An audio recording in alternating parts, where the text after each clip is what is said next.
Lady from 1. Mr. Speaker, thank you. I want to debate against the motion to hold this bill in committee. And let's just start with the process. This is where I'm concerned. I've called... Thank you.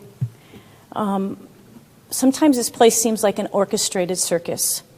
Everything is kind of laid out, what's going to happen, how it's going to happen.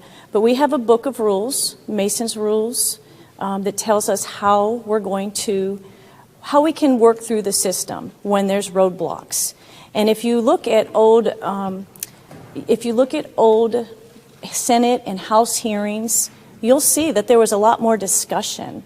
And what I have seen as a trend since I've been here for the last 8 years is voices are being silenced more and more and more. And I think as any idea that doesn't seem mainstream to one or two people is determined to be not worthy of discussion. I know the minority party sometimes maybe feels this pain when they have great ideas from their constituents that they can't even, why waste the time writing a bill if you know that the two people in charge of what happens to that bill will not be heard. And so this is an opportunity to work through the process, through the rules, to call a bill up, to actually have a hearing or actually have a conversation and a debate about the bill.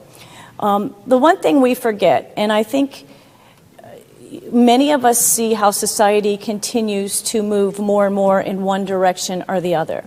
But have you ever considered the Overton window? And if you only hear ideas from one side to the center, whether that be right or left,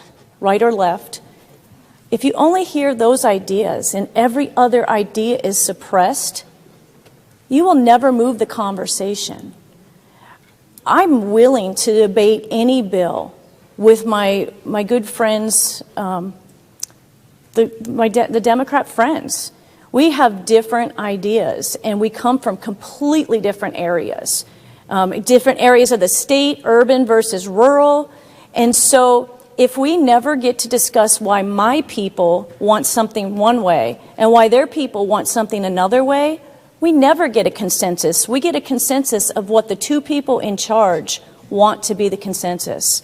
So I see this as an opportunity to bring up a bill that we can actually have a conversation on. I'm not afraid to put my vote down on any bill, and I would hope no one in this body would feel the same. This is well within the rules. This trend of locking bills up in a Ways and Means Committee has only started under the current leadership, and it's not something of the past. And I don't mean that offensively, Mr. That's just kind of the facts. And no offense, it's just...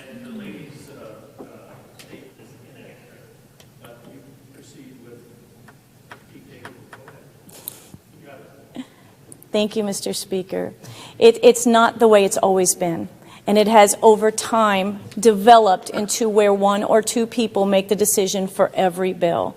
And that's why I'm encouraging you to vote no, that we don't want to lock this bill in the committee, that will never get heard. And I will just speak to my personal bills. I have ideas from my constituents, and many of you may think some of their ideas are crazy.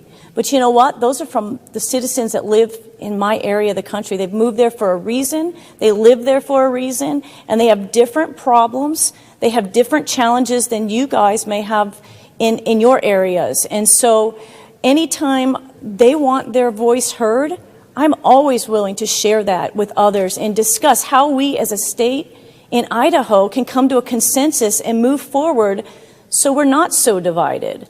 I think good debate is healthy. And it helps us all at least air out where we stand on issues. And all of us go home the next day, and every one of us in this body, the next day just start fresh. That's the one thing I love about working with all of you here. It's like we can agree to disagree.